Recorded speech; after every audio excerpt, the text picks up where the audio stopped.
He was a billionaire CEO who thought he could buy perfection for a single night, a flawless date to parade at a glittering party.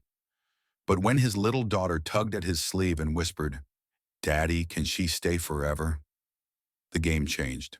In that moment, the dealmaker who ruled boardrooms faced a choice no contract could prepare him for. Ethan Reed had built his life around control, structure, and the kind of precision that won him billions in boardrooms. Yet behind the glass walls of his penthouse, silence echoed louder than any market crash he had ever endured. The world saw a 35-year-old CEO who had everything a man could want: power, influence, wealth. But what the headlines never captured was the emptiness that followed him home every evening. His daughter Sophie, 5 years old with a head full of wild curls and eyes that mirrored his own, was the only thing that kept him tethered to something real. And yet, even with her, there were nights when he felt like a stranger in his own house. The charity gala loomed over him like an obligation he couldn't escape. His advisors and PR team drilled into him the importance of appearance. "This is not just about the foundation, Ethan. It's about trust, about showing stability, about giving the people a story." They wanted him polished not just as a businessman, but as a man with a complete life. "You need someone by your side, someone elegant, someone who makes the camera soften," his publicist had said, pressing her point with the finality of someone used to getting her way. And Ethan, who had long ago stopped arguing about things that didn't involve numbers or strategy, gave in. When the taxi arrived that evening, Ethan half expected some glamorous figure straight from a magazine spread, an ornament for the evening. Instead, as the car door opened, Madison Clark stepped out. She was striking, yes, but not in the polished, glossy way he anticipated. Her beauty was understated, softened by the kind of sincerity that couldn't be rehearsed. Dark hair swept loosely back, eyes that looked too observant for someone supposed to be a companion, and a smile that wasn't forced. She carried herself like she belonged, though she clearly didn't. Ethan felt a flicker of something he hadn't felt in years: curiosity. Inside, Sophie had been restless all afternoon, clinging to her stuffed rabbit, refusing to eat dinner. When she peeked from the doorway and saw Madison standing there with a garment bag in her hand, she didn't retreat like she usually did when strangers filled the space. Instead, she tilted her head and walked right up, her little voice breaking the awkward silence. "Are you scared of big parties too?" Sophie asked, her tone serious, almost protective. Madison knelt down so they were eye to eye. "A little," she admitted, her honesty surprising even Ethan. "But when there are good people nearby, the fear doesn't seem so scary anymore." Sophie studied her, as though weighing the truth in her words, then simply nodded and slipped her tiny hand into Madison's. It was such a simple gesture, yet for Ethan, it was as if the air in the room shifted. Sophie rarely warmed to anyone outside of her tight, familiar circle, and yet here she was, trusting this stranger within moments. As the evening wore on and they prepared to leave, Ethan caught himself watching Madison with a strange unease. She wasn't what he had planned, not what he had expected. She was supposed to be a temporary solution, a face to quiet the whispers of tabloids and investors. But already in the quiet exchanges with Sophie, in the way she carried herself without pretension, Madison was something else entirely. Ethan told himself it was irrelevant, that this was just business, just optics. Still, he couldn't ignore the small seed of intrigue that had been planted the moment Sophie reached for Madison's hand. By the time they stepped into the car, Sophie had fallen asleep against Madison's shoulder, the little girl breathing evenly as if she had known this woman her whole life. Ethan, instead of opening his laptop or scrolling through emails, found himself staring into the rearview mirror at the sight of them together. The image unsettled him, not because it was wrong, but because it felt dangerously right. For the first time in years, the fortress he had built around himself showed a crack, and he wasn't sure if he should patch it or let it widen. The drive to the gala stretched into an unexpected silence, not the strained silence Ethan had come to know. With hired companions in the past, but a softer one filled with the quiet rhythm of Sophie's breathing. She had curled against Madison's shoulder, her tiny fingers gripping the edge of Madison's sleeve as though she had claimed her already. Madison didn't move her away, didn't glance at Ethan for permission. Instead, she simply adjusted her arm to cradle Sophie more comfortably and gazed out of the window, her expression thoughtful, not rehearsed. Ethan caught himself staring longer than he should have. He wasn't used to people being so at ease around him, let alone around Sophie. By the time they arrived at the grand venue, the lights from chandeliers spilled out into the night, reflecting against polished glass doors where photographers waited. Ethan, who normally approached these evenings with mechanical precision, felt unsettled. Madison stepped out of the car gracefully, but instead of rushing to attach herself to his arm like others had done, she bent down and whispered something to Sophie, who had woken up groggy. The little girl giggled, a sound Ethan hadn't heard from her in weeks, and suddenly the tension in his chest eased, though he didn't understand why. Inside the ballroom, conversations layered over one another, voices of politicians, philanthropists, and businessmen mingling with the sound of string instruments. Ethan slipped into his role as effortlessly as a suit. He shook hands, exchanged formal greetings, smiled for the cameras. Madison, to his surprise, didn't cling to him for cues. She introduced herself with calm confidence when spoken to, never pushing, never playing the role of a glittering accessory. She listened more than she talked, yet when she did speak, her words carried weight. An older trustee of the hospital foundation leaned in closer as Madison described the importance of art in children's recovery. "You should meet our pediatric team," the trustee told her, impressed. Ethan was startled. This wasn't part of the script, yet somehow it worked better than anything planned. At one point, Ethan excused himself from a tedious conversation about market forecasts and found Madison standing by the refreshment table. She wasn't eating, just watching Sophie from a distance. Sophie was in the corner with another child, quietly showing off her stuffed rabbit as if it were a prized jewel. "She's brave," Madison said when she noticed Ethan. "Children her age often hide in crowds." "She doesn't. She finds something or someone to connect with. That's rare." Her observation hit him harder than expected. For years, Ethan had thought of Sophie as fragile, in need of his protection, someone easily broken by the loss of her mother. But Madison saw her strength, not her weakness. Ethan realized then how seldom anyone spoke about Sophie as if she were more than a child of circumstance, a headline footnote in his story. As the evening wore on, Ethan noticed subtle details about Madison that disturbed his sense of control. When a particularly arrogant investor joked dismissively about people who work with their hands, she didn't flinch or force a laugh. She simply raised an eyebrow and said, "Sometimes it's hands, not numbers, that save lives." The man looked momentarily disarmed, and Ethan felt an odd surge of respect for her candor. She wasn't playing the game the way everyone else in that room did. She was rewriting it without even trying. Later, as the gala began to wind down, Ethan stepped out into the quiet of the grand hallway. The chatter behind closed doors was muffled now. He found Madison there, leaning against a marble pillar, typing quickly on her phone. Her posture was slightly tense, not the composed elegance she had shown all night. He caught a glimpse of her message before she noticed him. "I'm safe. Don't worry, I didn't take their money. I'll be back late." Their eyes met, and for a fraction of a second, Ethan saw past the polished dress and poised demeanor into something raw. She closed her phone quickly, her smile polite but forced. Ethan wanted to ask, wanted to know who she had written to, what her words meant, but he stopped himself. For a man who had mastered the art of questioning in negotiations, he suddenly found himself afraid of the answers. When the driver pulled up to take them home, Sophie once again nestled against Madison as if she belonged there. Ethan sat across from them in the back of the car, the city lights flashing through the windows, his laptop unopened on his lap. He watched as Madison hummed softly to Sophie, a melody simple and unpolished, yet calming. He wondered if she even realized she was doing it. It should have been a simple night, a contract fulfilled, appearances maintained, a few headlines softened. Instead, it had become something far more complicated. By the time they reached the penthouse, Ethan knew one thing for certain. Madison Clark was no ordinary companion. She was a disruption, a quiet, dangerous kind of disruption that unsettled the walls he had built around himself and around Sophie. And though part of him told him to dismiss it, to let her walk away once the night was over, another part of him, an unfamiliar, fragile part, hoped she wouldn't. The morning after the gala, Ethan woke earlier than usual, his body restless though he had only managed a few hours of sleep. He stood in the kitchen with a mug of black coffee, staring out at the skyline. Normally, the city at dawn gave him clarity, a reminder of the empire he had built through discipline and sheer force of will. But today, the memory of the previous night unsettled him. He had expected to feel relief when the event was over. Another PR box checked, another headline softened. Instead, he couldn't shake the image of Madison's fingers brushing Sophie's hair as the little girl drifted to sleep in her arms, nor the strange text message he had seen glowing on her phone in the hallway.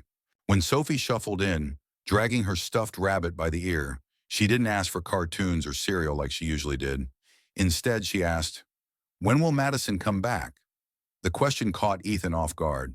Sophie rarely attached to anyone outside her small circle, and certainly not this quickly. He masked his surprise with a sip of coffee and told her gently, "That was just for the party." But Sophie frowned, clearly unimpressed with his answer. "She made me brave," she whispered, as if it were the simplest truth in the world. Ethan didn't know what to say. Later that morning, his phone buzzed relentlessly with messages from board members and reporters. The tabloids had picked up the photographs. Ethan Reed, reclusive billionaire, finally appearing with a companion at his side. The headlines speculated, dissected, and exaggerated. His PR team was thrilled. "She was perfect," his publicist gushed during a call. "Warm, relatable, intelligent. You couldn't have staged it better." Ethan felt a flicker of irritation at the idea that Madison's presence was reduced to a strategy. She wasn't a prop, at least not to Sophie. The following week, Ethan buried himself in work, but distractions crept in. At meetings, when executives droned on about market trends, his mind replayed moments from the gala. Madison's sharp retort to the arrogant investor, the way she bent down to tie Sophie's bow without hesitation, the honesty in her eyes when she admitted she was nervous. He had spent years perfecting the art of reading people, yet he couldn't read her. She was a puzzle that didn't fit into any of his frameworks. The puzzle gnawed at him until he decided to act. One evening, under the pretense of checking in on Sophie's pediatrician appointment, he found himself dialing the agency number. He expected a polished receptionist and carefully guarded answers, but instead he was told simply, "Madison isn't available this week. She only takes limited assignments. Do you want someone else?" He hung up without responding. The explanation was too neat, too final. It left him with more questions than before. That night, while Sophie colored at the kitchen table, Ethan found himself watching her draw. She sketched a picture of herself holding hands with Madison, her rabbit squeezed under one arm. When she showed it to him proudly, Ethan felt his stomach twist. Madison had already become more than a passing face in Sophie's world, even if he hadn't planned it that way. He wondered whether it was reckless to let that bond form, or reckless to deny it.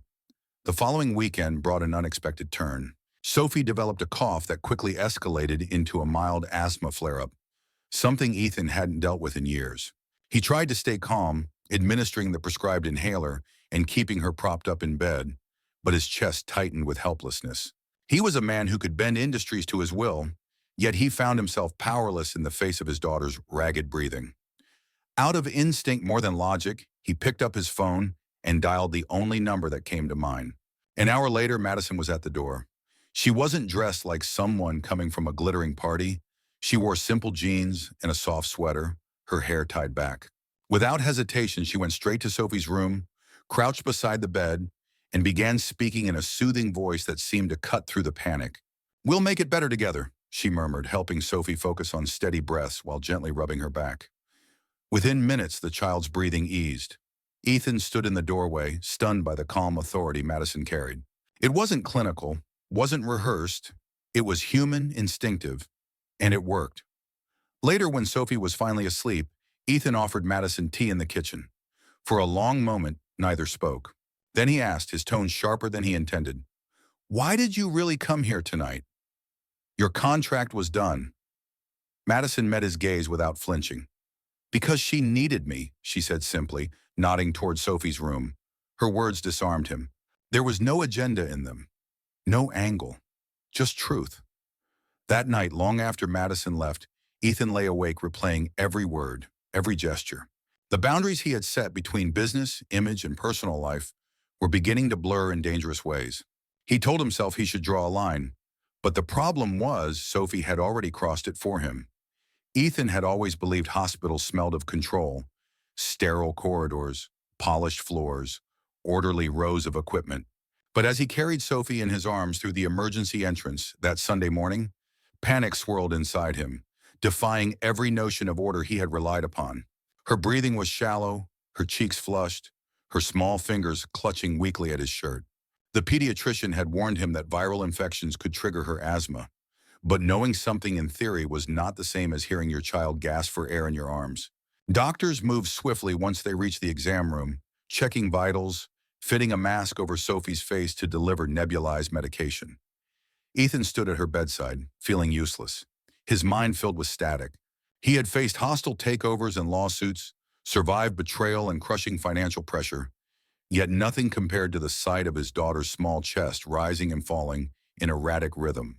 He wanted to shout, to fix it, but all he could do was hold her hand while strangers in scrubs took over. Hours blurred together, and by the time Sophie stabilized, Ethan's body felt leaden. He sat slumped in a plastic chair by her bed, trying to ignore the ache in his shoulders. When the door opened quietly, he expected another nurse. Instead, it was Madison. She carried no designer bag, no polished veneer, just a thermos in one hand, a bundle of stickers in the other. She looked around the room as if searching for permission, then softly asked, "Can I come in?" Ethan didn't know how she had found out, but he didn't stop her. Something in him, something he didn't want to name, was relieved. Madison walked straight to Sophie's bedside and crouched down, her voice gentle but firm. "Hey, warrior, you scared everyone, huh? But look, you're still the bravest in the room." Sophie, drowsy from medication, gave a weak smile before slipping back into sleep. For the first time all day, Ethan exhaled. He motioned to the chair across from him, and Madison sat down, opening the thermos. The scent of chamomile drifted out, unexpected in this clinical space. "You need this more than she does right now," she said, pouring a cup and sliding it across the tray table toward him. He stared at her, torn between suspicion and gratitude. When silence stretched, Ethan finally asked the question that had gnawed at him since the gala. "The other night, in the hallway, you said you weren't taking money. What did that mean?" Madison didn't look surprised. She set the empty thermos cap aside and folded her hands in her lap. "It means I came into this arrangement because I needed a way to keep a roof over my family's head. My mom works 2 shifts at a diner. My younger sister has loans that are drowning her before she's even started her career. The agency was supposed to be quick cash. I told myself I'd do it only until we caught up. But then," she glanced at Sophie, her face softening. "Then I met her. And suddenly the money didn't feel like the reason anymore." Ethan studied her in silence, expecting shame or defensiveness. Instead, there was a kind of quiet strength in her admission, the steadiness of someone who had survived long enough to know her own boundaries. "You really think you can just walk away from that world?" he asked, his voice low, almost testing. "I don't just think," Madison replied. "I know. I've done harder things than say no. This is temporary. I still want what I started before all this. I studied art therapy. I used to sing in a children's choir. I thought I could help kids heal with music and color. Maybe that sounds naive, but it's mine." Her words lingered in the air, heavier than the beeping monitors. For Ethan, who measured worth in numbers and contracts, the idea of defining yourself by something so fragile yet so certain felt foreign and strangely enviable. He realized uncomfortably that he had no answer when Sophie would someday ask what he wanted for himself, not his company. A nurse entered to check Sophie's vitals, breaking the moment. Madison stood and stepped aside, but Ethan noticed the way her eyes never left his daughter's face. She wasn't there out of obligation. She was there because she cared. Later, after Sophie was finally discharged and they left the hospital together, Madison walked beside them without a word. Sophie clutched both their hands, one small palm in each of theirs, swinging her arms lightly despite her fatigue. Ethan glanced sideways at Madison, and for the first time, he wondered if the most dangerous thing about her wasn't her secrets or her honesty, but the fact that she fit into this picture far too easily, as if she had been meant to be there all along. That night, after Sophie fell asleep, Ethan replayed Madison's words in his head. "This is temporary. I still want what I started before all this."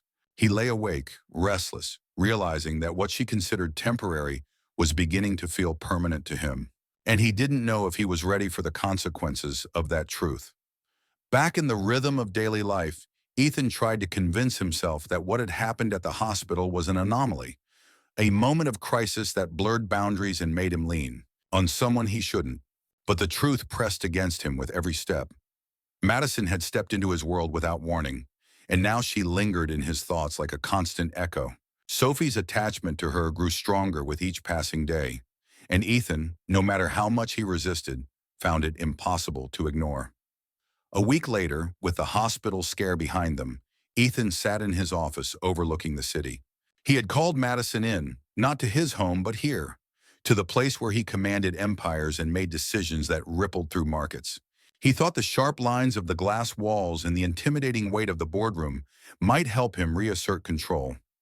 Madison arrived quietly, dressed simply in dark trousers and a soft blouse, her hair pulled back. She didn't seem the least bit intimidated. She greeted him with a nod and folded her hands in her lap, waiting for him to speak first. "I have a proposal," Ethan began, his voice measured, the same tone he used with his investors. "I'd like to make this official, not as what it started as, but as something more practical. Sophie needs stability. You seem to have a way with her. I can arrange a contract, generous pay, flexible hours, a nanny, a tutor, whatever title you prefer." Madison listened without interruption, her face unreadable. When he finished, she tilted her head slightly as if studying him. Then she asked, "And what about trust? Do you think that comes with a contract too?" Her question unsettled him. Ethan leaned back in his chair, folding his arms. "I can provide security, comfort, everything you'd need." Madison shook her head. "But you can't buy what Sophie looks for when she grabs my hand, or what she hears when I sing to her at night. You can't make those things official. And if you try to put me in a role that's about money, then one day when Sophie realizes it, she'll feel betrayed, and I won't be the one to hurt her that way." The refusal was firm but gentle, and it left Ethan speechless. He wasn't accustomed to hearing no, especially not from someone who had so little to gain from refusing him. For a moment, irritation flared. His instinct was to argue, to negotiate until the outcome bent to his will. But when he looked at Madison, he saw no malice, no defiance, only conviction. That night, Sophie's asthma kept her restless. Ethan paced the floor outside her room, helpless again. Without a word from him, Madison showed up. She carried a small bag of supplies, eucalyptus oil, a sketchbook, a handful of colored pencils. She set up a steam bowl, helped Sophie breathe easier, and then sat on the edge of her bed, sketching little cartoons of raccoons and foxes until Sophie laughed through her coughs. Ethan stood in the doorway, watching as the tension drained from his daughter's small body. He felt like an intruder in his own home, witnessing a kind of healing he couldn't provide. When Sophie finally fell asleep, Madison gathered her things. Ethan followed her into the hallway, his voice low, almost pleading. "Why do you keep doing this?" "You don't owe us anything," Madison turned, her eyes soft but resolute. "Because she needs someone who doesn't see her as fragile. Because you need someone to remind you that being strong isn't the same as being invincible. And because sometimes, Ethan, the right thing to do is to simply stay." Her words lodged in him like an arrow. After she left, Ethan sat alone in the dimly lit living room, the city skyline stretching endlessly beyond the glass. He realized with a kind of quiet dread that Madison had become a presence he couldn't categorize. Neither employee nor guest, neither stranger nor friend. She was becoming indispensable, and that terrified him more than any hostile takeover ever had. For years, Ethan had built his life on control. Every move calculated, every risk weighed. But with Madison, there was no strategy, no plan. Only the gnawing awareness that she was pulling him and Sophie into a life that felt dangerously, achingly real. And though part of him wanted to push her away, to restore the order he had always clung to, another part of him knew he already couldn't. The first sign that the fragile balance was breaking came in the form of a headline. Ethan was at his office early, the city still half asleep, when his assistant slid the morning papers across his desk. He had grown used to tabloids twisting his life into glossy fiction. But this time the words cut closer to home. "Billionaire buys love, mystery woman steals the spotlight." Underneath the headline was a photograph from the gala, Ethan in his tailored suit, Madison at his side, Sophie's small hand tucked into hers. The camera had captured something real, something unguarded, but the caption turned it into scandal. Within hours, his phone buzzed nonstop. Investors demanded explanations. Board members scheduled emergency calls. His PR team insisted he issue a statement clarifying Madison's role. "You can't afford distractions, Ethan," one advisor snapped. "The foundation, the company's reputation, it's all on the line. We need control of the narrative." But when Ethan opened his mouth to respond, nothing came. How could he explain Madison without reducing her to something she wasn't? Companion, nanny, girlfriend. None of the labels fit. None of them captured the way Sophie clung to her, or the way Madison's quiet defiance had forced him to see his life differently. And yet the world demanded a definition, something neat and consumable. That evening, as he returned home, he found Madison in the kitchen with Sophie, making paper crowns out of gold foil and glitter. They both looked up when he entered, Sophie grinning with glitter smeared across her cheek. "Daddy, I'm a queen now," she announced, holding up her crown. Madison's smile was warm, but there was tension beneath it. She had seen the headlines too. Later, when Sophie was asleep, Ethan finally voiced the question that had been circling all day. "Do you regret being seen with me that night?" Madison leaned against the counter, arms folded loosely, her eyes steady on his. "Do you regret asking me to come?" The silence that followed was heavier than any argument. Ethan ran a hand through his hair, frustration bleeding into his tone. "They think you're a distraction. They think I paid for—" He stopped himself, unwilling to repeat the words. Madison's expression didn't waver. "Let them think what they want. You know the truth. Sophie knows the truth. Isn't that what matters?" Her simplicity infuriated him because it was so at odds with the world he lived in. In his world, perception shaped reality.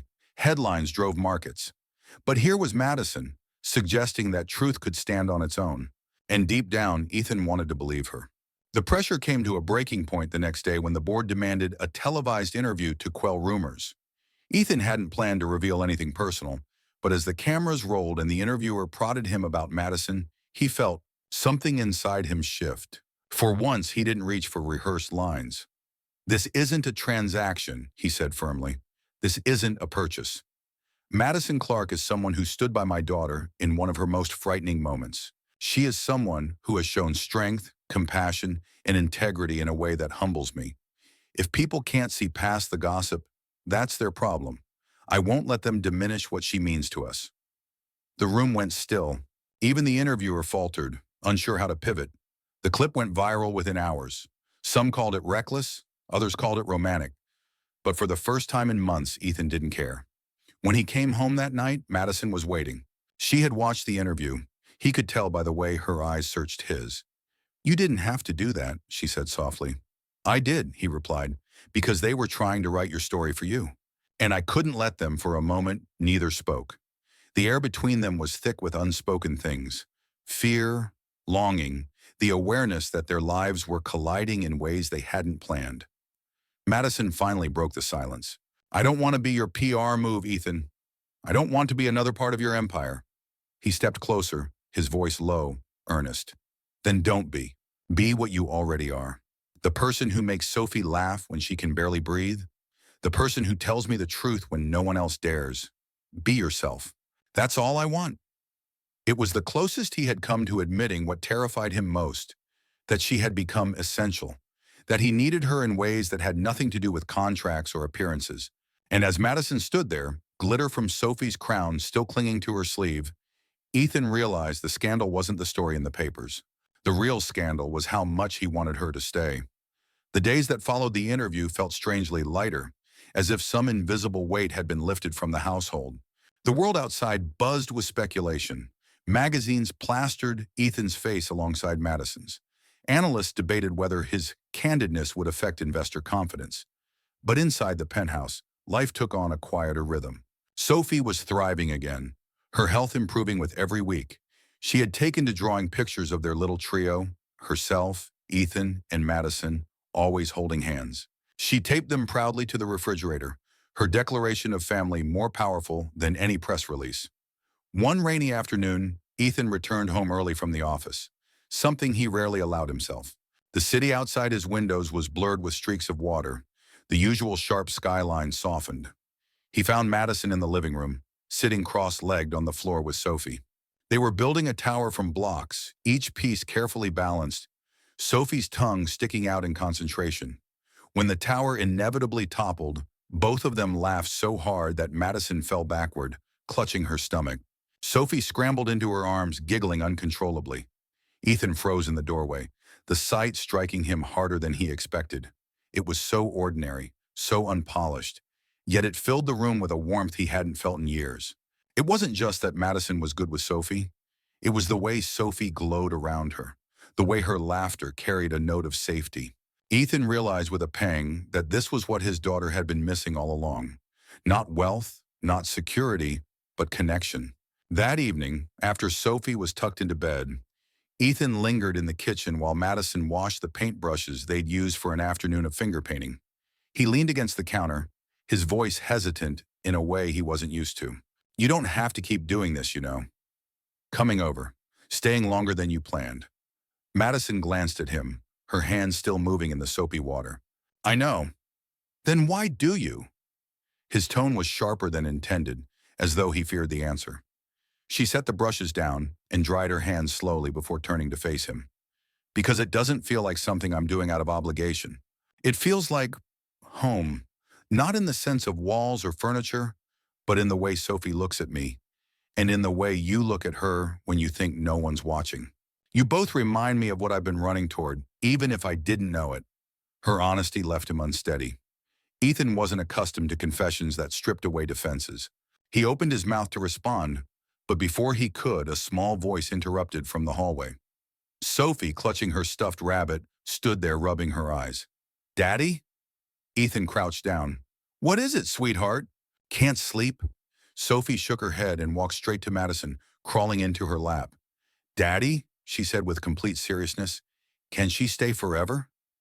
The question landed like a thunderclap. Madison froze, her arms instinctively tightening around Sophie, while Ethan felt the ground shift beneath him. For a moment, no one moved, the weight of the child's words filling the silence. Sophie looked between them, confused by their lack of immediate response. "I like when she's here. I don't feel so lonely," she whispered before burying her face into Madison's shoulder. Within minutes, she drifted back to sleep, leaving them both stunned. Ethan stood slowly, his gaze locked with Madison's. Her eyes were wide, shimmering with something between fear and longing.